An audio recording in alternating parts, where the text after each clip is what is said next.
Hey guys, this is Tyler. Hope you guys had a wonderful New Year's. This is our first official show of 2017. I mentioned it on episode 184 at the beginning that because of how long we went with both part 1 and 2 of what was originally supposed to be of the Game of the Year stuff, that I decided to split up into 4 different pieces because I want to give everybody 2-hour shows. So this is technically part 1 as we recorded it, but really part 2 as it's being released of our Game of the Year stuff. This one we're going to do 10 through 6. And then in a few days you'll get part 3. So thank you guys so much for listening. Hope you enjoy this show, and hope you had a wonderful New Year's. Talk to you soon.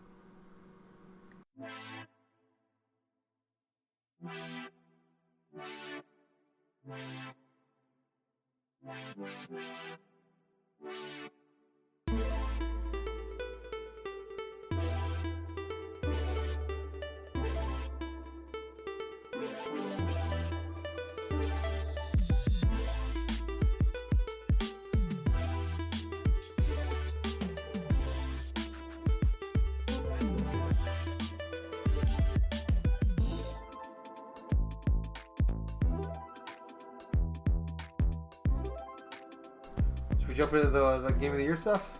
Sounds Yes. All right. Normally when we do the show, I go last. Would you guys be okay if I started it off? good. I think that's okay. The guy who hands out the cards all the time, he usually goes last, but I think because he's done that all year round, I think you should go first. Okay. Not to sound like a turd burglar, but I think it's time. Right. We want to hear you I mean, first. you still sound like one. I know. It's just We got. Love you, buddy. I know. All right. Well, so how we're gonna do this is we'll do 10 through 6 this week, and then next week you'll hear 5 through 1, and then we're gonna do honorable mentions next week as well. So I'm starting off. Gabe should go second Okay. because he also does it too every once in a while. Yes. I have never done it.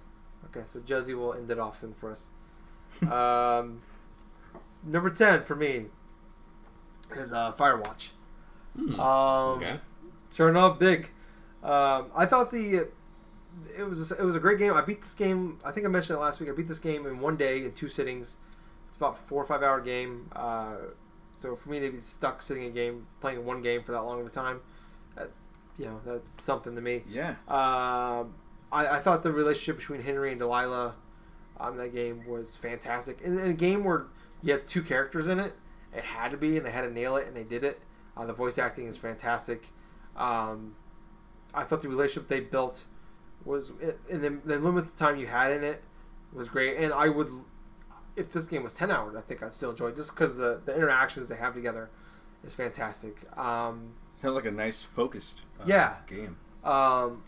And just like wandering around the world, like there's a lot of backtracking, which in most games, and pretty much every game, it's times can be cumbersome because it's not a very big map, but the conversations you had with each other kind of helped kind of overshadow that sometimes, and didn't make it so cumbersome. Made it less meaningless backtracking. Yeah, it wasn't so much. I haven't played this, but it's by what you're saying. Yeah, we've all played games with a lot of backtracking, I'm sure. Yeah. And one of my favorite games is Resident Evil. Most Resident Evil games. That's. I love those characters. It sticks out. The fact that I can remember their names after came out like February says something. Most games I played through, I couldn't tell you the names outside of maybe a hand. Like, there's a few games outside of like ones that are like long running franchises. I couldn't tell you the names of them. And for this being a singular game, sticks out to me. I talked about last week though. The main reason it is number 10 is just because I thought the last half an hour is they botched the ending quite a bit, I thought, and I'm very curious to play this game. Yeah, especially hearing that. I would still highly recommend this game because I still think the journey is great. And I mean, some people like the ending, some people don't dislike the ending. I don't think it's not a horrible ending, but the highs of how great this game is, it's a bad ending in that comparison, I think. Almost maybe ended with a little bit of a sizzle. Sizzled out kind of. Yeah. So it was kind of just like like they built after everything else. Yeah, they built all this stuff up so much, and everything. It was like this. It was like a 9 all the way through. Oh wow! And then like the ending is like a 6. Not bad, not horrible, but in comparison to the rest of the game, it's bad. And so grading on a curve, it's still it's not it doesn't ruin the game for me. It's just kind of like defining a problem. It's trying to find a problem in this game. That's the one glaring thing for me. And that's honestly what I think kind of knocked it down a little bit for me. Is just that ending. And what I think is a really deep year as far as great games goes. Things like that matter. Totally. So that's for number 10 is Firewatch. Cool. So very interesting. Gables, your number 10. My number 10 actually would be Battleborn, to be perfectly honest with you. Wow. Okay. Well, the thing about Battleborn is the gameplay is still pretty fantastic. Really modeled after what Gearbox did with Borderlands and stuff. The thing is, what kind of made me kind of a little bit more attracted to Battleborn as a whole and stuff is the game is really playable. You can play things online, obviously. I haven't done a lot of the online multiplayer portions of it, but it has a well fleshed out single-player campaign, in my honest opinion. I've tried a few characters. I may not have had a chance to really finish the game itself, but from what I've played through it, I felt it was strong enough to actually be included upon my Game of the Year list. As it's a comparable game, there's hardly any type of like game-breaking glitches or any type of like bad, mediocre things that are going around and stuff. There's a lot more interesting characters to try out. I mean, I like trying different types of players inside these type of games because it's a lot of fun just to experiment the type of play styles and everything else. But yeah, you know what? For my number 10, man, Battleborn is actually surprisingly good for what it offers. Mm-hmm. That is actually a underappreciated game this year. Agreed. Got buried in a bad time. Oh yeah, I believe that. I totally believe that. I mean, if it wasn't for Overwatch, releasing that same time span, I think this game would have been much more profiled. Yeah, it came out I think a week before Uncharted 4 and Doom. And then a couple weeks before Doom or Overwatch, so probably one of the worst outside of fall to be released. Yeah. But is that it for you? Yeah, pretty much. Josie, number 10. Number 10. Color Splash. I'm gonna hear some flack for this. And then you hear Tyler just groaning in the background. I have not beat this game yet. I'm more than halfway through. Right. I actually been playing it today. Yesterday, day before, trying to do as much as I can with this game. This is my number 10 because it is so funny. It is so interesting. Like each level feels different from each other. Like it's like I never have played like I did not like the one for the 3DS that came out recently at all. It was like a mixture between Mario and Luigi Paper Jam. Yeah. That was completely bland, just like boring. This game's like completely opposite to me. It's just the way it looks to its writing, its style. Like it's I fucking, especially now that I played it more, I just like this game even more. Basically love this game so far. The one complaint that I have is and it's not even these things.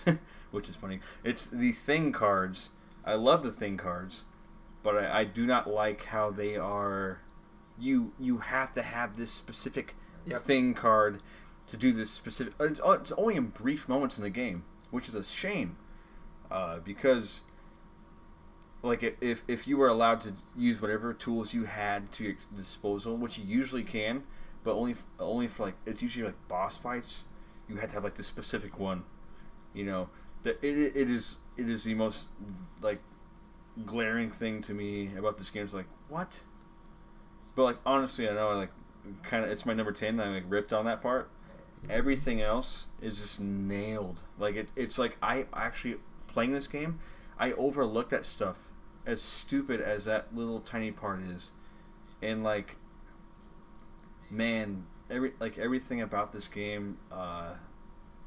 I actually went to a new place I haven't seen before, and it it was like a mansion, like a hotel, and like it was such a cool, interesting place in the way that you approached it as compared to like all the other levels, which were all unique too.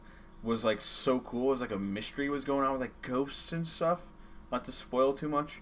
It was so fun. It's like, dude, this game is like, like it almost like grasps like number 1, 2, or 3, you know, but it's a number 10 because of the problem. and it's not even like the battle system. I don't hate the battle system now. Like, I've gotten used to it.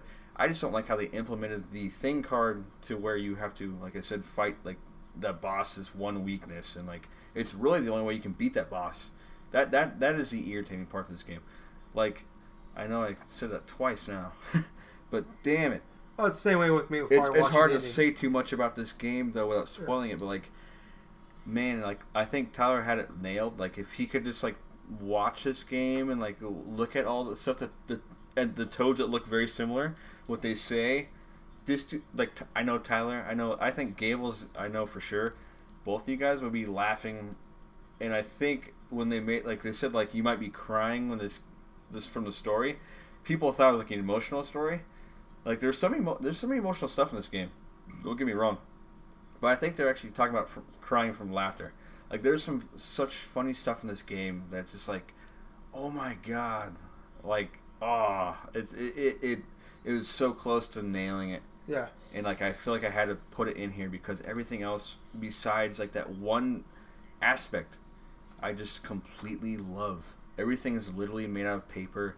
It looks beautiful. Yeah. There's only one thing I found that wasn't made out of paper. It was like a fire during a certain scene with like these cannonballs when you're fighting Ludwig, one of the Koopalings. Yeah. But besides that, though, it's like insane. Like even the clouds are like held up by like strings, and like the stuff, everything moves around. Even like the overworld where you're walking from level to level is like so cool and just thoughtful. Like it's sad that actually like that it had that one glaring thing. Yeah. That's why I almost feel like I had to put it on here because I love the game so much. I have not beat it, but so far I think it deserves to be on my top 10 Okay. of games I've played this year. Yeah. If you got any questions, yeah. No, I mean, just kind of reiterate, like that's like, to me, that's the reason I don't play that game. It's just like, and that's why I said like, Yeah. if I could watch that game and just cut out all the battling in the videos. And the battling's really fun. Yeah, I mean, Super fun. I think the battling's fine, but like that's the thing that Sticker Star is kind of the same level of Paper Jam, where it feels like Bland. Yeah. But the battle, this game doesn't feel that way. Yeah. Luckily. The like everything about the game looks great. It's just it has the same battling system that Sticker Star had. And the card stuff, I don't like the card stuff. And really, like I talked before, the lack of like leveling up kind of stuff, it takes away kind of. And there's actually a lot of leveling up going on. There is, but it's not like the typical. You're level 22 now. I'm glad it's leveling up in a different way, and you do feel it. Okay. At least I have, anyways. Like I do feel like it actually makes a big difference. Okay. Like you feel like, whew, that feels awesome that I have this much more HP now. The problem with Sticker Star was there was no leveling up, there was no gaining anything, so there was no battling was pointless because all he was doing was wasting cards. That's pretty true. Plus, then in of itself, even for the little bit of experience that you did like earn or something like that, it wouldn't really amount to anything because it was just like frivolous. I mean, why even have a turn-based battle system at that point if you can't even earn experience or like do things? All you could really do is grind for coins, and that was pretty much the point. That. No, I do get that. Yeah. And I will say some of that is here, but I feel like it's set up in such a good way. Like you want to play through the levels and actually beat all the enemies you see. Like it makes it worth it. Right. But I will not say that you couldn't probably play through this game without touching some of the enemies. I will agree with that. Yeah. Which I think is a problem. But I feel like it does a good enough job to keep you interested. Like you actually, it's almost like one of those things like where it's like you watch a horror movie. It's like you kind of want to be like get yourself in a certain spot in your mind. Like, yeah, not everything you're gonna see here is real. Like it's one of those games like almost you have to like you got to give a little bit too, which I totally understand. Like why do I have to? I get that. But like I feel like this game is one of those games like but I gave a little bit and like it's really been like oh man I love this game. Yeah. And it's I totally understand where you guys are coming from all the way. I want you guys to know that. But yeah. I can understand why someone would love this game. Yeah, Like, I mean, I want to love that game. Yeah. Like, I want to I play know. that game. I know you do. I know you do. I know. Yeah, I know. Yeah, if they just went back to the old Paper Mario style battling system, I would have bought that. That's just game. the thing, Yeah, man. I know. Card- I think you. I know you would have loved it. Yeah. I know you would have loved it. The only thing that's really holding you back, man, is like the card battling type of stuff. You know, card battling stuff in RPGs traditionally hasn't been very good, and that's one of the reasons why, because it's so hard to implement that type of style with mashing with everything else. I can only think of maybe 1 or 2 games that may have implemented stuff like that well, and those are the Batten Kaitos games by Intelligent Systems. I mean, that's pretty much Oh wow. kind of like, I don't know if the Intelligent Systems are Batten Kaitos, honestly, but those games actually implemented those card battling things well, whereas even Nintendo kind of struggles a little bit with like that type of system, obviously with Sticker Star, and even here with a little bit with Color Splash. I mean, like I said, I haven't played Color Splash, but from what I've seen, the card battling thing is sort of a little bit of a nuisance, but it's not as predominantly bad as, say, Sticker Star. Yeah. From what I've heard of that, it doesn't seem anywhere near that bad. Nah. But it's still like not. It's not like Earthbound cool No. when you're battling Yeah, and how you think about things. Like there is that, but not as in depth in like I know my shit kind of thing. There's just a It thing. allows you to know your shit. There's an old saying, too. It's like, if it ain't broke, don't fix it. And when it comes to Paper Mario, the same thing applies. The reason why people love the Paper Mario games so much, not only the story, the different cast of characters and stuff, but the gameplay is so simple because it's a turn-based RPG where you're just doing this, doing that. There's no added gimmicks or something or bland-ass type of story things to go involved.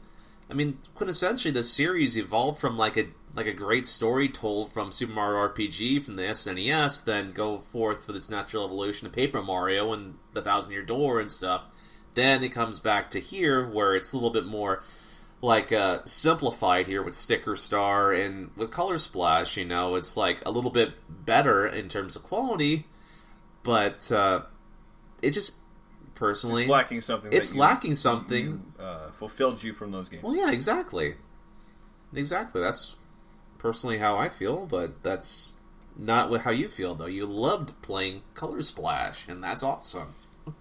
Yeah, it allowed me to look past certain things I didn't like about it. Exactly. Because of everything else, like I want to see the next level. yeah. I think it's so interesting to me. It Yeah. looks cool. Same way with Firewatch. There's a problem with it, Mhm. but the peaks kind of outweigh the negative, like Yeah. I guess the valleys Yeah, of the game. Yeah, totally. I can see that. I gotta piss. So, give me like 2 minutes, and I'll be back with number 9. It hurts. Sounds good. It Yeah, hurts mine so too. bad right now. That was awesome. Watch his number 9 be Doom. Like he was like, "Oh God, I gotta fucking piss." Like the whole time we were like, We're just having a discussion. we kept saying the word. Go He ahead. kept saying color splash. It's like, oh, splashing into the toilet. It's like a fucking river just like trickling down. I gotta fucking piss. My color's fucking yellow. No, I totally agree with you about like color splash and that's why I love it. But like I also like it irritates me because oh my God, if you would have just because they didn't do a bad job with the card system. No. It just kind of what holds it back. If you would just like did this game like Earthbound did, but with this fucking game, dude, it'd be on people's lists. I feel like, man, like a lot of Exactly. people's lists. Like everything else about it's so good. There's even a spot in the game that reminds me of Earthbound, which was so cool. You go to like this parallel universe. That's like Oh. spoiled too much. I won't describe much more. If you someday end up playing this game, but Okay. it was just so cool. There's like this one spot in Earthbound where you do that same thing, and like everything's like a little like it's like nighttime or dark and like neon and stuff. Oh, like Foresight, yeah. Yes. It's like that in this game, and it was so cool. All right, well, very cool, Justin. Jumping into my my number 9. Well, I forgot to mention, we don't actually. I mean, if you guys figured out, we don't know each other's lists. This is all surprises to us. Oh yeah, That's kind of fun to me. Is oh, my dog's kind of like scratching- Christmas. My dog's scratching an itch. Sounds like Jingle Bells going on over here. Yeah, it's kind of, it is. It's like a second Christmas to us. Maybe some of us third. But yeah, we don't know each other's lists. That's why it's my favorite show of the year. Is just because it's putting my list together personally, and then hearing what everybody else say about the game, the year of gaming is always fun. Yeah. To me. But my number 9, Call of Duty Infinite Warfare. Really? I said like about a month ago or so. I knew you really liked this game. Yeah, it's by far the best. I think Call of Duty game campaign wise. I didn't play I played like 2 games online, which that's not my thing. But I thought the story that they were telling, like I actually cared probably for the first time ever about the characters in a Call of Duty game, which I never thought that would be the case for me. But just the story they were telling about you becoming the captain of a ship, and then telling the story, like making these. You don't actually make the decisions in the game. Like it's not like Paragon Renegade kind of stuff, but like the character you play as, like him making decisions of like sending your men and women out to battle, and like this this could like they could how many people can die, like what's like basically saying people have to die, like you dealing with that as a captain, and like trying to make the right decisions, and like far as like do I send these people out to die and win the war, or do I play it safe, save my men, but like maybe not win the battle or whatever, and dealing with that, and then like all your team, your like main ensemble of your group, I thought was really cool. Like I liked all of them. I think Ethan was a robot, and you're basically your right hand man. All of them were really cool. There's a couple other characters I can't remember names, but I like all that, and just like kind of like how everything really, I mean, minor spoilers, everything kind of goes to shit, and on everything, and just your character and you as yourself, experiencing this game, dealing with that, and kind of trying to do basically just doing the best they can with like a shitty situation, and I just loved all of that. And then obviously the gameplay, Call of Duty is just a master at the technical aspects of a first-person shooter. Really quick. Yeah. And then they also do some of the Titanfall stuff with some of the wall running, and then just being in space this time, doing this like the actual like aerial, being like flying a spaceship, and like some dogfighting going on. I thought that stuff was fantastic. Fighting actually in space, floating around was awesome.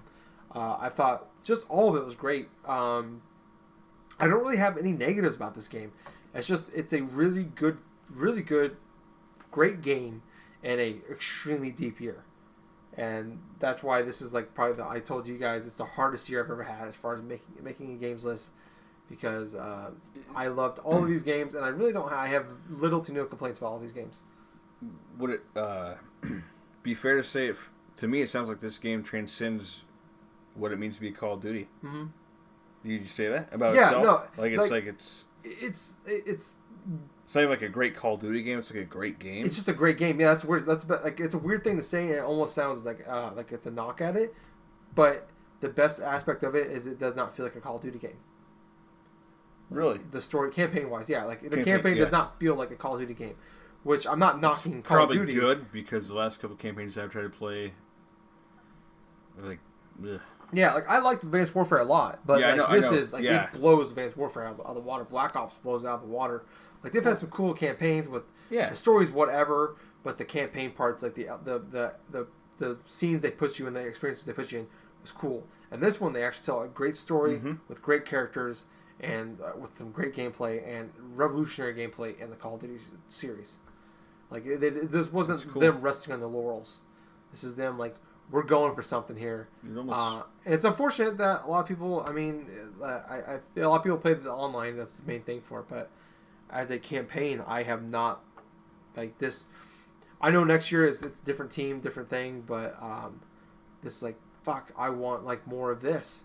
I want this to be the gold standard for Call of Duty campaigns going forward. For someone who doesn't care multiplayer. Like, just the way it felt playing it, or like the setting, or everything. I mean, the setting helps because I love space. Yeah, like totally. Especially sci-fi. But space in general, high five. Me too. But just like the whole thing in general, I love. And but just like from like building great characters, Well, I mean, it's stupid to say, but great characters, great story, great gameplay. And they want that in every game. But from a Call of Duty aspect, like, I mean, that should be your bar. That's your new bar right there. You just raised it and fucking try to hit that every single time. I don't know if they'll be able to like not have one as good as that one now, because like that one seems to raise the bar on like the campaign so much. Yeah, like not saying like you have to have as much technical things going on, but at least from like in the context of the game that they're making, it could take place in Civil War. Mm-hmm. Let's say, but they could make it in such a way that you love it. Yeah, I can kind of see that happening. I hope the next one is just as cool, or if not cooler. Yeah, in its own way.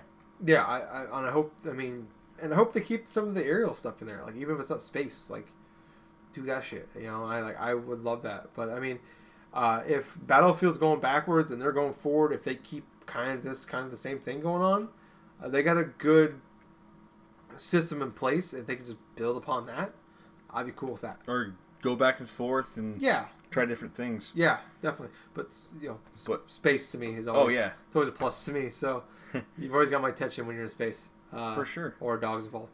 Yes, that's true. But yeah, that's my number 9, Call of Duty Infinite Warfare. What about you, Gables? Firewatch. I love Firewatch so far. Jesus. The thing about Firewatch in and of itself, it really started to grab me towards the opening cinematic of it. You know, when you're going through, you have all this logs of dialogue and stuff like that. You get to choose the various little portions depending upon what you feel like is the right thing to do and this and that. And I love the way the game opens up. I also love how intricate your relationship can be between both Henry and Delilah, going through just doing things. I gotta admit, sometimes I have some problems like navigating through things because I'm so adamant trying to follow where the map goes that that can be a little confusing at times. Yeah, it's definitely confusing and stuff. Not seeing like some sort of marker and have to rely on the map and the compass. But the reason why I plays Firewatch at number 9 on my list is because it does something interesting to where I personally think that I feel more conveyed to play it each time that I pick it up, because it just sort of appeals to me like on a common level to where how I would like watch a movie or I would read a book or something, to where the characters are interesting enough to where I figure, okay, where is this going to progressively go now?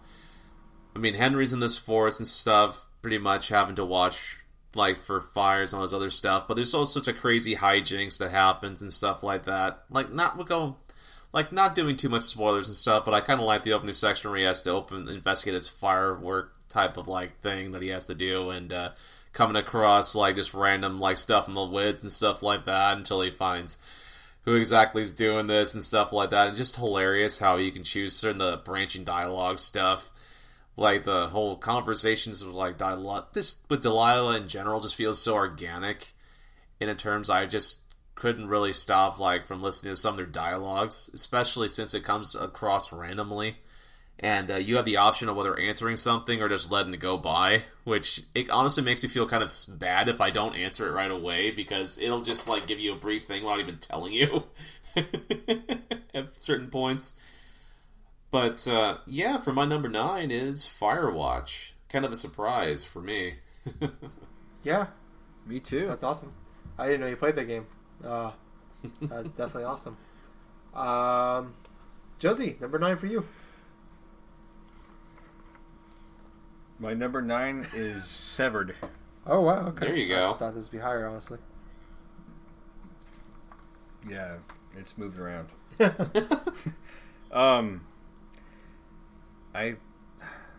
When did this game come out?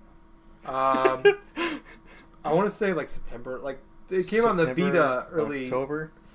It came out October maybe. Vita came out like in the spring. Yes. Okay. But it made it to the 3DS in like December, and then the Wii U in like October. Yeah. Yeah. I got on the Wii U originally, and I didn't know. Like actually, Tyler reminded me about this game. I kind of forgot about it. It fell off my radar. Started playing this game. Off the get-go, it's like I found out, the same guys made Guacamelee. Yep. And like I liked that game. I love what they were going for, but like I kind of fell off because like I feel like it was like this, almost like same thing over and over again. Like, just me personally, like I just kind of like lost a little bit of interest, and yeah, this game though is like the same people, and it's so cool to me. It's almost like the guys made SteamWorld Dig and SteamWorld Heist. It's like a very similar looking game, but it like it plays completely different. Like a whole different. Actually, this game plays like nothing else that I've played before. It's like a whole new way of like someone using the touchscreen in a very simplified, focused way. Yes. That I just really, really, really admired. Whether it be taking down very normal enemies, like these crazy tree people, and like there's like, oh my god, the enemies you find in this game alone, like to me, are just incredible. It was actually really hard to make this game number 9, but I had lots of little battles. Like when you get to boss battles and stuff, it's like, holy crap! It's like you learn, it's the same stuff you learn from like fighting the normal characters, but like just extreme. Like, because in this game, like, okay, someone's fighting you from the left or the right, in front of you, behind. There's only north, east, southwest. Everything you do in this game, and like you're constantly like, oh, you had this weird little thing that pops up. It's like someone's hitting you from behind. Phew, fly around real quick, as fast as you can. Try to do whatever you have to do to them, because like each one has like different timings, and they'll help the boss sometimes. And basically the boss is like just a souped up, crazy, weird thing that you kind of had to learn. Definitely, it's different from the normal characters in this game, but like they're just like, you gotta deal with the normal things sometimes. And like this weird pattern thing going on. You gotta catch like a pattern, like almost like Castlevania 4. Like, you gotta catch this weird pattern with like a boss.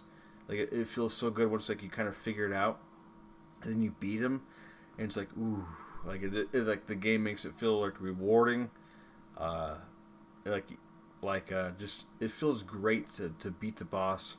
It feels great to go to like the next area, and the music in this game. Just like the art style is like minimalistic, but it's like so fitting. It's like it's almost like okay, if I could explain to you how you move around this world before I get to the story, it's like you are in like a weird like alternate universe of like the original Zelda or something, where it's like a 3D Castle Wolfenstein game. Like you're in, like room by room, you got a sweet ass map that they have. It's a really good map. Actually, it's like if you don't use a map, you're probably screwed in this game. Yeah. Like it really helps you. And like it feels like a cool like 3D realized original Zelda game. Like, it's awesome, but it's so different. Like that's not what I like about it. It's like it's got this like unique thing happening story wise. Which like it's told to you, it's definitely told to you visually through like the creepy things that you come across, the creepy creatures, the puzzles you solve, but like it's mostly told to you though through like weird like looks upon the faces of characters and noises they make, and like there's even moments in this game where like you come across a character and you're like, is that thing a good thing or a bad thing? But you kind of trust it a little bit because you feel hopeless. You play as this girl, you don't even, as far as I can remember, you don't know her name, and it's one of the strongest character things I've ever felt like in a game. Like, and it did it all through like silence. Like there's some talking like through text, but it's actually one of my favorite moments of gaming this year. I said last podcast. There's a part in this game, story wise, where like you all of a sudden you kind of figure something out, but you don't know if that something is what you think it is. Kind of like you don't know if that one person is a good guy or a bad guy, and the way like you kind of connect dots in your head, very like almost, it's kind of subliminal in some ways. Like it's not like in your face, like yeah, this is what's happening. Even when you beat the game, it's almost like that, which is like why it kind of makes my number one thing. Like at the end, I was like, oh my god, like this game came at me in such like a simplistic way that I didn't expect. Like I expected it to, but I didn't expect it to have me think about these things, these situations in life. These situations where it's like kind of dark situations that humans might face, family members and stuff, and it didn't do it like in your face. Like it was so okay. Like I'm pretty sure I totally understand this. Like there's no loose ends, but I don't know if it's just me, or just. But I feel like if anyone played this game, like they might know what I'm talking about too. It's weird. The story is so like it's so definite, but maybe some people might not even notice, like when it ends and we're like ah, kind of thing. Like it was like so interesting. Yeah, no. It was actually like it like surprised the hell out of me. Yeah, I only bought this game because you were talking about this game, and it was like, holy crap! I couldn't stop playing it. Gameplay wise, like it's like a perfect marriage of gameplay and story. To me, like just wow. Yeah. This game had to be a game, and this game was just wow. I was impressed. Yeah, it's definitely one I played the first like hour and a half, and I liked it quite a bit. And I just came out at a bad time. I bought it at a bad time. Never made it back to it, but that is definitely I liked it a lot when I played it. But that's a game I definitely. And it probably came to me at a great time. Yeah. Kind of thing, like the same thing. Yeah. It's like opposite though. It's like, timing is everything sometimes. It really can be. Like this game could have been totally lost on me. I'm so glad I was able to finish it for some weird miracle. Yeah. And I just was little miracle, you know. Kind of trying to think of what's like I always like think of like I have predictions of where I think you guys like what games are gonna be where, what's gonna be in your list. I thought this would be like a top 2 or 3 for you, honestly.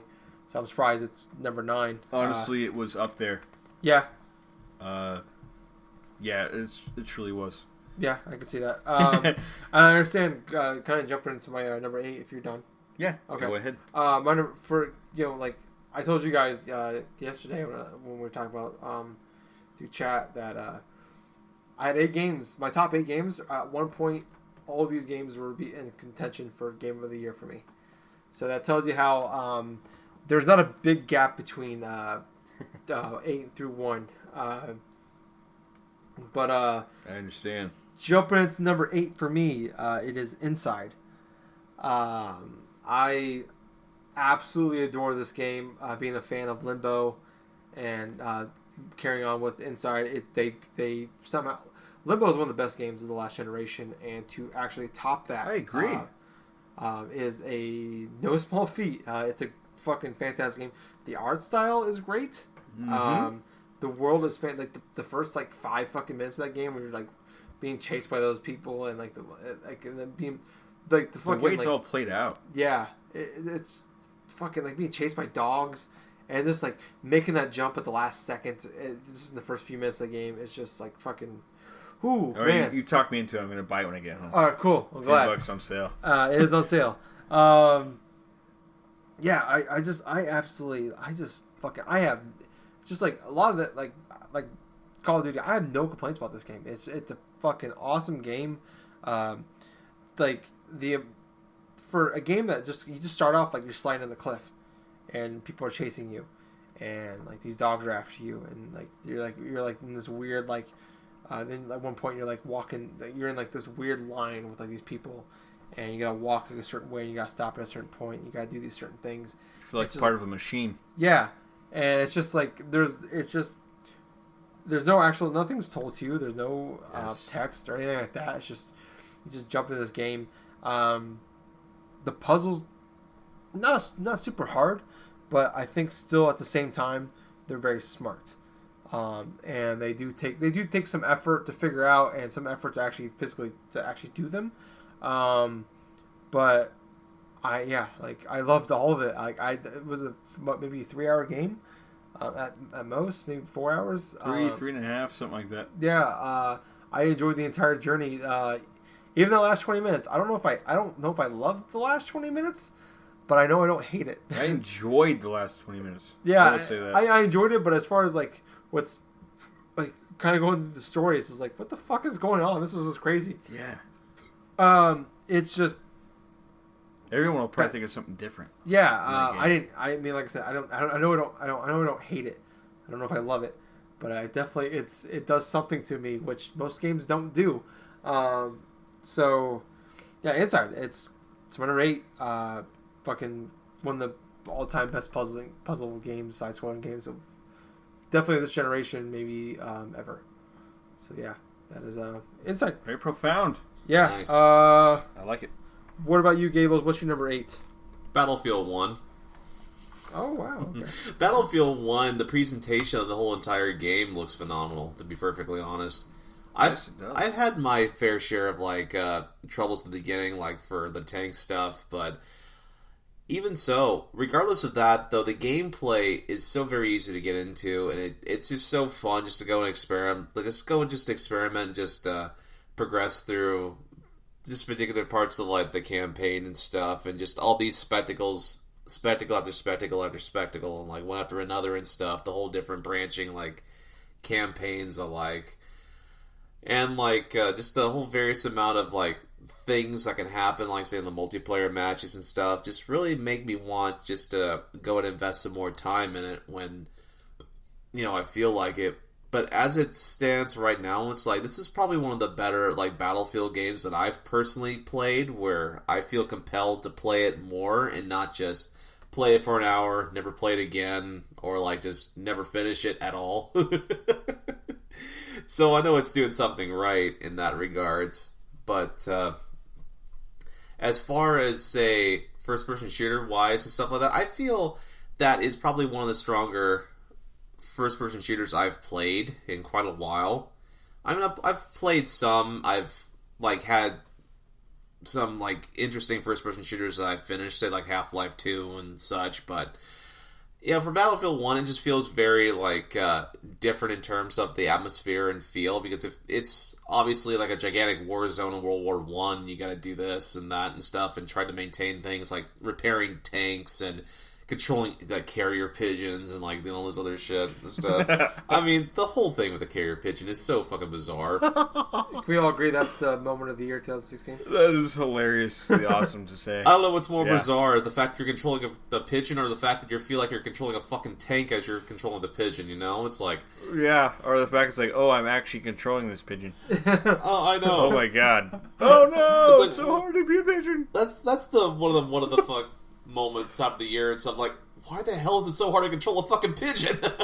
It's like where it's like, oh yeah, this is a video game right now. Oh my god. Oh, Everything man. else is like so realistic. How can you go from like controlling a pigeon all of a sudden to watching a fucking Zeppelin that's like 50 fucking feet in diameter just go crashing into the damn battlefield, That yeah, like hundreds of people on there. You can't fucking match that, That's just the type of absurdity inside of a video game that you really need to experience a little bit more often.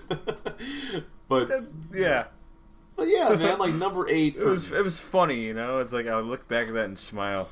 I know, it's just pretty funny, because it's like, it just starts off or something, just like mid-mission or something like that, and you just in control of this pitch, it's like, oh, okay, am I watching a cutscene? It's like, no, I'm actually controlling this thing, how am I doing this? Like, both joysticks going this way and that way, oh, I'm going out of the battle course, oh, I gotta start all over again, because my pigeon died.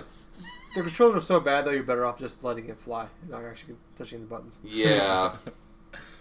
Yeah, I didn't try that. It might have worked. Actually. So that's it for me, man. Battlefield 1, number 8. All right. Awesome. Well, Josie, you're number 8, buddy. Well, my number 8 is Inside. Wow. And it was a tough battle. We agreed on one. At the same spot, too. Like, Yep. Tyler basically said everything that I wanted to say. I kind of bumped into him when he was talking too, and he agreed with him. Man, everybody, this game is like, it's like Tyler said, It's like 3.5 hours long. Like it's like when it ends, you're like, it's almost like, to me, it felt amazing that I saw the ending of like the sequel to one of my favorite games ever in a weird way. I know it's not Limbo 2, but it's like this is like Limbo. It is though. It really is. It's like Limbo if like they used every ounce of technology, every ounce of perfection that they could acquire to make Limbo right now. Mm-hmm. Like this is what they wanted with Limbo, and Limbo does not get any like knockoffs because of that. Like it still holds up. It holds up better than some games that I really, really, really loved from that generation. Actually, right here I'll say it holds up way better than Braid. I went back to that game. Oh wow! Like Limbo holds up better than that game, to me. I can see that. Yeah. I love Limbo. I'll never forget Limbo, but it just holds up so well. And this game is like, it's like all of that, but like, it's almost like, okay, Limbo was like your eye. You wake up, your eyes are a little blurry, Mm-hmm. and then okay, you Limbo, you kind of see what's going on. Then you wake up again next day. You see a little bit better, and it's like that's inside. Then I feel like whatever comes after this is like you see it, and it's completely clear. Like I have a feeling they're going for this thing that I just like, that I completely admire. It's like a painting on the wall that you kind of just like appreciate. Like you went through this thing, you think you know what kind of weird things are kind of leaning towards. Yeah. In like everyday life, and like it's very dark, very dark. There's death. It's like, it's just such a good game. Like such a beautiful experience. Like it's so interesting to play. And it's like, I don't know what it is, man. It's like I do, but I don't. It's like, I feel like though they do such a good job that they can actually talk more people into like just me and like 300 people into thinking that way when they play it, that they do such a good job. Mm-hmm.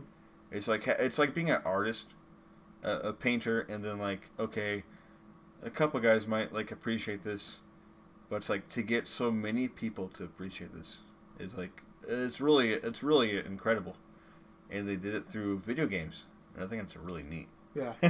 So it's like I could not. I had to have it on my list, and I think overall it beat Severed out. Like I love Severed, but like I think this game wins because of it. It's like prestige. You know, it feels so good. Yeah. It's like they really, really, really, really nailed it. Yeah. Yeah. I said what I was saying. You said more on top of that. Yeah. It's a great game. Yeah. It's just crazy. Too bad it came out 2016. Yeah. Because that would be much higher. That game is better than 8 to me. No, I agree. Yeah. Totally, Tyler. Totally agree with you. Yeah. But jumping into number 7. Number 7 for me is this one really hurt too. I knew it. It all really hurts. Ratchet and Clank. I had never played a Ratchet and Clank game before. I totally skipped that in the PS2 era and PS3. Heard nothing but good things about it. At that point in time, not really into platformers, really. But this game is it's fun. Yes. And it's like it feels amazing. Yeah, it's just like it knows what it is. It's not serious. It's funny. It's not like fucking Pixar greats like as far as the story goes. But I think the characters they have in it and the story they're telling is great for the game. The weapons are awesome, like the Groovatron, like shooting and making all your enemies start doing like disco dances or Pixelator. The Pixelator, I was gonna say. I love the Pixelator. Yeah, the Pixelator is great too. I had like the one weapon that kind of broke the game, where like you shoot these like grenades out and it breaks into smaller grenades, and it basically just wipe out an entire floor of enemies in like one shot. Yeah, I mean And it was $40 too, and it was I think it was rightfully priced for this. I mean, if it was $60, I still would love this game. But 40, that's it's awesome. $40 it's just another too. bonus. Yeah, it's, third of the price. Or third of the price. I'm. It was just so much fun, and it was such like I talked about last week. 2016 to me was a year of surprises, and this was just like this is one of the first ones of the year for me as far as like I like this game way more than I thought I would. I nearly 100% this game. Like I went through, I found most of those like the gold screws. I went and got all the items you can collect. I think I was just missing like 3 or 4 screws. And that's only because I had to go back and get them in some old levels because I didn't have the kind of like that Metro style thing where it's like I don't have the item I need to go and get that thing. Man, this game was just fun, and it was just one of those things where it's just like I'm sad it's over. Like I want more of this game. Like if it was like it was an 8 to 10, probably 8-10 hour campaign, I'd say, and I would have been totally cool if it was a 16 to 20 hour campaign. Where like I want more of this game, and I hope this means more Ratchet and Clank in the future, and that this franchise it was kind of a reboot of the franchise, and I want more of it. The one small complaint I have is I didn't really care for the Clank stuff. Doing some of the puzzle solving, I didn't hate it, but as far as like everything else in this game, it was just kind of the one one thing that stands out to me. That's something I didn't really enjoy that much. I feel like a weird slowdown. Yeah, definitely threw the pacing off. But I agree with that. Yeah, that is my number 7, Ratchet and Clank. Very cool. I'm actually really glad to hear that. Yeah, but Gables, number 7 for you, buddy. Sorry about that. I had to step out for a bit just to take care of something. But my number 7 is actually Severed. Woo! Whoa! Wow. Well, the thing about Severed, I love Drinkbox Studio as a developer because, you know what, they make some fantastic games, but Severed in and of itself is one of the first games that have actually made me interested in playing first-person dungeon crawlers in that retrospect. Because that's the type of genre, and so that's very niche and very, like, hard to pull off, like, playability, like, sort of something to get into nice and easily and stuff to understand, like, how to progress throughout the game. Severed does a fantastic job of leading the player, like, encouraging them to be more engrossed and more, like, concerned about, like, going through and just playing the game in and of itself without having to worry about too much. Mm-hmm. Unlike... just enough. Yeah, exactly. But unlike Justin, though, I didn't play it on the Wii U. I did play it on the Vita. I downloaded it on my Vita, like, a while ago. I have played at least a little over, like, an hour or something like that, but I'm still kind of far. I'm actually quite a bit into the game still. And I really love the battle system. All the swiping on the touchscreen, all the judging, like, certain enemy patterns and stuff like that. It's really hypnotic after a while, because... you get, that's a good word. Yeah, exactly. It's so hypnotic to try to recognize a lot of the enemy patterns while you're going through certain temples or even collecting certain monster pieces. And that's just a fantastic thing in general.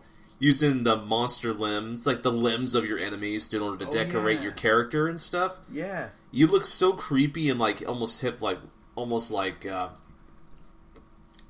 and stuff after you just take out all these random enemies and then all of a sudden equip their body parts to you and just earn all these random like stat upgrades and this and that.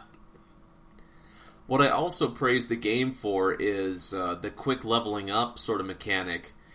The game is structured very much to be a mobile game because there is so much of a fast sort of build up to where how you gain experience and how you progress throughout the game that it really feels easy to max out your character to the extent, but there's enough challenge with the gameplay and the bosses to make you work at it and make you try to understand what the game's trying to teach you in that retrospect. And obviously, some bit of the challenge is navigating where you have to be at next.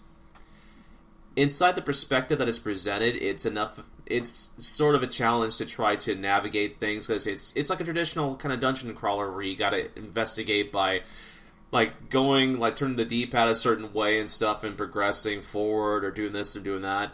Not to mention exploring all the different areas just to make sure you have not forgotten a little trinket or you have not forgotten some sort of secret that's behind this corridor wall without you even knowing it. But the story of Severed, even without going through a lot of it so far, I love how minimalistic the story is. It's pretty much based up off of what you interpret of the game in and of itself. I mean, quintessentially, you're trying to find your family, right? And you're just left alone inside this strange world with like, not even one of your arms is missing and stuff, and you're trying to navigate and take out all these monsters and try to investigate and try to find your family in all these random dungeons and stuff, and it's fascinating. It's fascinating how less is more in times of Severed. The less you know about the game, the better of an outcome, the better of an experience you'll have with it, because it's just a great package in general, and it's a great game in general because of how well it's designed, how well it's balanced, and how well people can ease into it, I meant. So for somebody who's probably new to the whole type of RPG sort of niche type of thing, like a dungeon crawler, this is a perfect way to introduce somebody to it, because it's not too much. It's not too much really for them to like stress over, because the game in and of itself tells you, oh, you got to do this to do that, you know. But it doesn't do a lot of hand holding. It just shows the obvious stuff to where you could go for it. Shows you instead of telling you. Exactly. In a really good way. So that's why I feel Severed is a little bit higher on my list, because of the game design aspect, the progression that you face and go through while progressing through the story. And overall, I had a lot of fun playing the game so far, and I look forward next year to try to finish up this game along with all the other ones that I really want to go through when I can. So, number 7 is Severed. Very nice. Cool. Big surprise there. Josie, you're number 7. My number 7 is Battlefield 1. Oh, wow. Like, you guys, you pretty much touched on it, Gabe. Like, I actually, this game is like, I never played a Battlefield game before. Like I never bought one, actually experienced it for myself. I actually, like, usually buy Call of Duty games, not to, like, say that, oh, they're one and the same or they're interchangeable. But I just decided this year, for some reason, I'm going to try Battlefield 1. I like World War 1 aspect of it. I went through the campaign, and you guys pretty much touched on it all, too. Like I really like it. I love it from, like, a technical aspect. It's actually really, it's actually a pretty incredible looking game, especially with all the stuff going on all the time. I thought in the campaign anyways, like, the story was, like, at times a little cheesy. Kind of took me out of what was happening. Like, you know, it's World War One. It's, like, very serious, very dark, very grim, wet, cold. But, like, I like past all that stuff as a video game, and like just the mechanics and, like, the shooting of these, like, bolt action rifles is so accurate to things I've experienced in my life. Like, it feels so good to, like, get, like, a headshot from so far away, and you see blood splatter up. It's honestly mentioned a little bit right now, but it's something that sticks out though. It just feels really good though to play, and I actually had a really fun experience with this game with my brother Brandon, playing online, and it's it was so funny because, like, we were, like, on this huge map, and we're, like, playing basic domination, but it's, like, instead of, like, 1, 2, like, A, B, and C, there's, like, A, B, C, D, E, F, G, H. Like, there's, like, it's a huge map, and like, we're, like, just talking back and forth about what we're gonna do. We start realizing, you know, we start kind of figuring out how we're gonna talk to each other, because it's a little different than we thought it was gonna be. we were trying to explain a little too much. It's like, hey, you know what? I'm going after this place. I'm going after B. I'm going after C. Not like, hey, follow me over here. But if you're close, yeah, totally. I'm gonna, kind of be more opportunist. Be more of an opportunist as you're playing online, and it turned actually way more like into like a real like life, like weird life simulator of what we do if we were actually like in war or something. Like we got to this point where like we found this crazy like motorized tricycle, and like he's like, I'm driving this baby.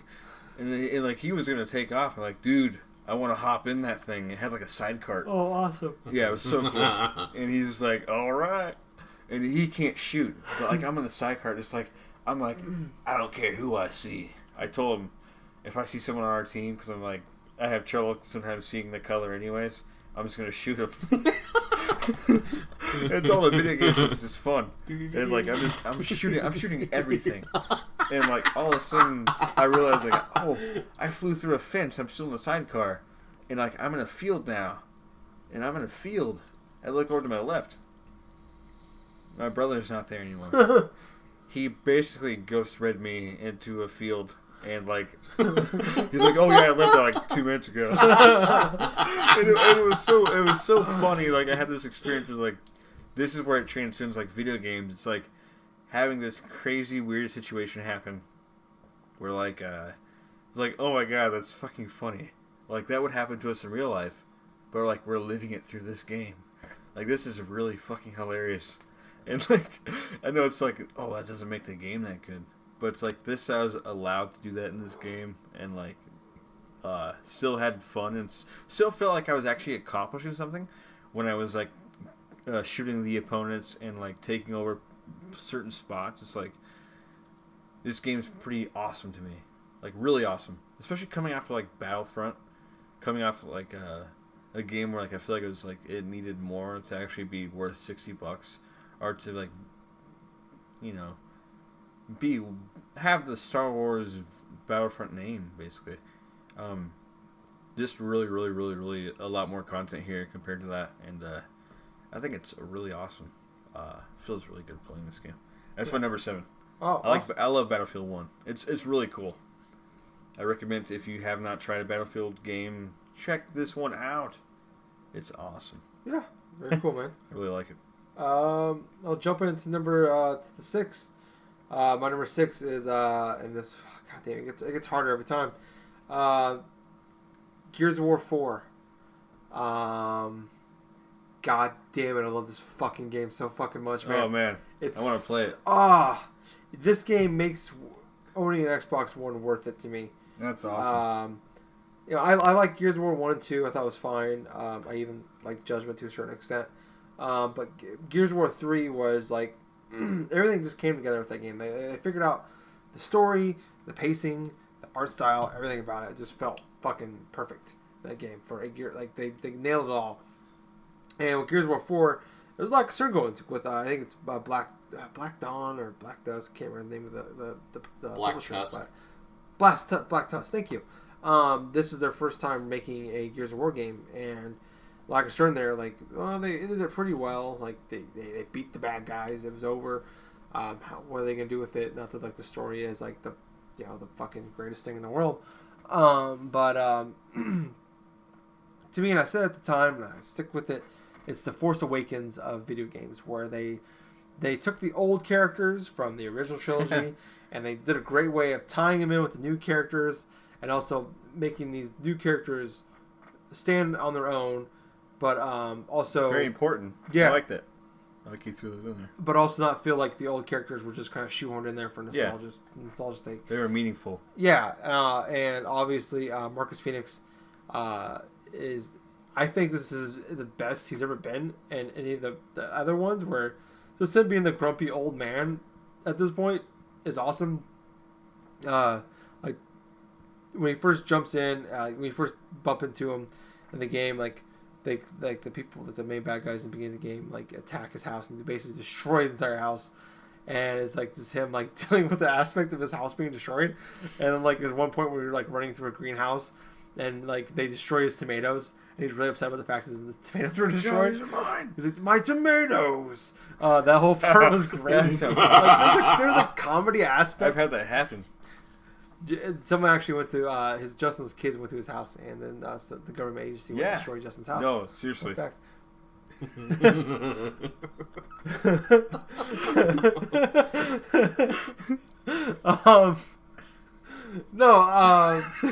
Just sorry, it's all right. I fucked up. That's all real. Yeah, that actually happened. No, I just thought I want to play this game. It's great, man. It's so fun, and just like the gameplay aspect of it is still really tight. It feels really good, and then adding in like the whole like the world's going to shit like from an actual like it's fucked. Like the like there's these weird like hurricane like slash tornado type events going on randomly, and you gotta deal with them, and it just totally changed the way the gameplay works, and like the fact that like now your bullets like actually like spin off like underneath, and you gotta like aim better, and it's just the whole part of that I think is great. That sounds awesome. Yeah, it's great. Why? I just man, it's just another one of those things where I don't have any complaints about this game. It's so good, and I didn't know if I wanted a Gears of War 4. And if they could pull it off, but they pulled it off, and I think they answered your question. Yeah, and they definitely. I mean, this is probably the best Gears of War game. I think out of the 5, this is easily my number one.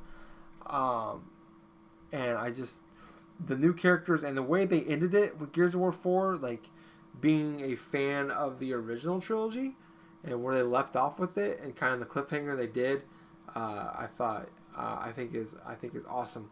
And yeah, and then the last, like, I don't want to spoil anything, the last hour of that game is fucking awesome. It's fantastic. It's probably the best part of that game, and there's a lot of good parts of that game. So yeah, my number 6, Gears of War 4. What about you, Gables? What's your number 6? Number 6 is Kirby Planet Robobot. Oh wow. The thing about Kirby, I love the Kirby games. I have a long history with playing Kirby games dating back to when I was 5. But with Planet Robobot, I really love how fresh the gameplay feels in comparison to, say, Triple Deluxe. Triple Deluxe is really much a great standard Kirby game, where Planet Robobot sort of experiments a little bit with the aspect of not only controlling a robot, but actually having the robot copy the abilities of enemies. So let's say you have a robot that just shoots like electric waves or something like that, or just that transforms to a rock or all this other crap, you know. It makes progressing through levels that much more fun in terms of like collecting little like I think there's like little shards or something like that. Oh man, there's little things that you collect throughout the levels and stuff like that to open up various other stuff. I know that I'm like halfway through this game, and I've played so much of it in terms of like understanding how much fun I am having just going through trying to 100% everything.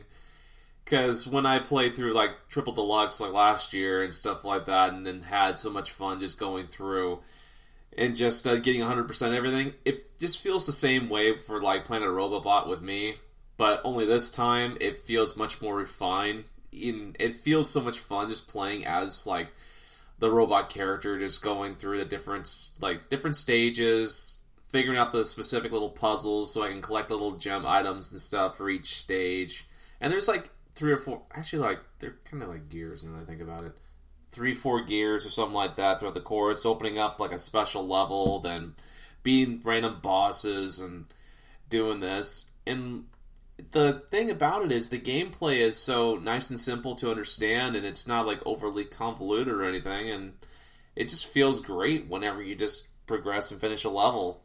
It's really calming in a way where things just feel like so easy in some retrospects, but the same way it's just the type of game where you could just sit back in a chair or something like that, turn the game on, just enjoy like a level or two, then just turn it off and be on your way doing whatever. You know, it's just like a relaxing sort of zen moment with me. And that's I love that game. I know, man. It's just such a rarity to find a video game or two when, like, you could just play that, like, randomly on the go and then just relax for a bit and then just turn it off and then just maybe turn on, like, 5 minutes of it, every once in a while and stuff. So, yeah, for number 6 is Kirby Planet Robobot for me. All right, man. Awesome. Very cool. Well, Josie, this is going to be the final one of the show. You're number 6. Whew, a lot of pressure. My number 6 is Titanfall 2. Nice. Okay. This game, I heard things going into it. I heard things like, oh man, you gotta play the campaign. And I actually played I think it was one of the betas for the online at first. Mm-hmm. And I thought it was really awesome. And I never played anything of the original Titanfall. I didn't have Xbox One. Yeah. So I didn't play any of that. But I started this game out I actually right after I beat Battlefield 1. And like off the get-go, like from the whole like beginning training area, I think it's like it felt like, oh, I feel like this game's gonna go some pretty cool directions, like just like the way the running on the walls feels and the jumping and all this stuff, like it's just like I really liked that actually. And it looks really nice. Then I actually got like into the the actual game of it all, and I was so surprised. I guess maybe this is my fault for like maybe like undermining what can happen in a video game, but like the way that I felt like throughout this campaign, you as the main character and you with BT7274. Mm-hmm. I don't think I'll forget that name. It's a great game. Because I had like this, like, I don't know. I had this weird relationship with this robot, right? And like, I don't think I'll ever forget like that relationship. Like, it felt really special. And it was like, not to spoil too much, but like, no matter what, that's spoiling too much. This robot, he's gonna surprise you, and Yeah. man, I feel like I want to say so much more about this. I don't know if I should. I know exactly what you're talking about, though. I just want to say that. Yeah. Yeah, it's like, oh, I don't want to take that away from anybody. It's like, but just The last hour. the last hour and take it as it comes, baby, because this game is awesome. Mm-hmm. This game is fucking rad. I love this game. Like it's like so many things like into one, but not like oh, it's like you can do a little bit of this, a little bit of that, but you can't really be great at anything. It's like it kind of like masters it all and puts it into one thing. Like there are very brief moments in this game where I was like, okay, only because of like my brain is like, oh, like not really like that I'm bored here. But like, okay, like I kind of see this coming, but I like the build up either way. Yeah. Like I like not like story wise either, just like gameplay wise even. Like, I fucking think though that what is here and what like they want to convey to you, people that made this game is like so good that I think it's like it just makes it so much better. Like it's like I look at it a different way. It's like. And not that I have to look at it a different way to like make it like such a good game to me. It's just like I can feel that it's reaching out like its fingers. Like it wants like this game wants to like make you like think like, man, I'm surprised by this game. I can feel that. Like some people might look at that like as a downside to this game, like it's trying too hard in some situations, but I don't feel that way at all. I think this game is just awesome. And I think, dude, if this game could keep going, like a third one, Yes. I'm on board, baby. Yeah. Day one like buy. especially, okay, if you beat this game, please beat it. Watch the credits all the way through. Yep. It is worth it. Mm-hmm. That's what I want to say to you. Yeah. I fucking love this game. Definitely. That's my number 6. Very cool. Titanfall 2. Yeah, Titanfall 2. Complete surprise. Yeah, big another one for me. And like you said, it's 2016 year of surprises. Yeah.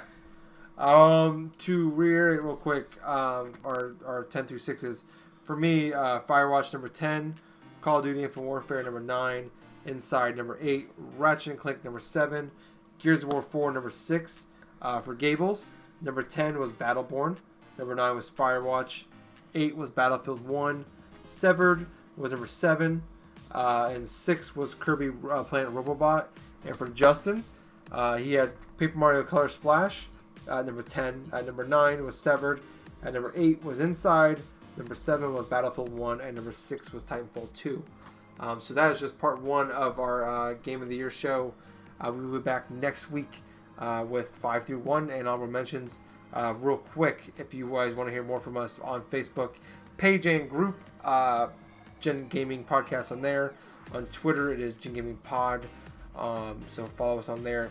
On YouTube, Generation Gaming. Subscribe to us and like our videos on there.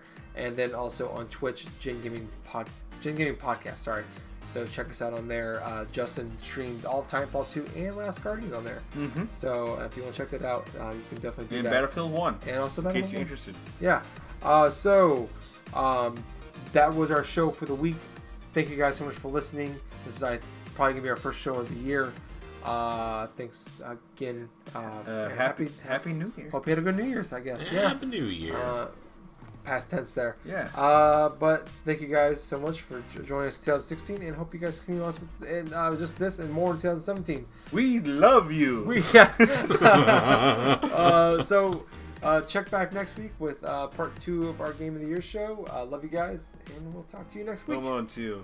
Sorry, can't stop watching it. Yeah. Every year of my life. Watches every day. I would if I could.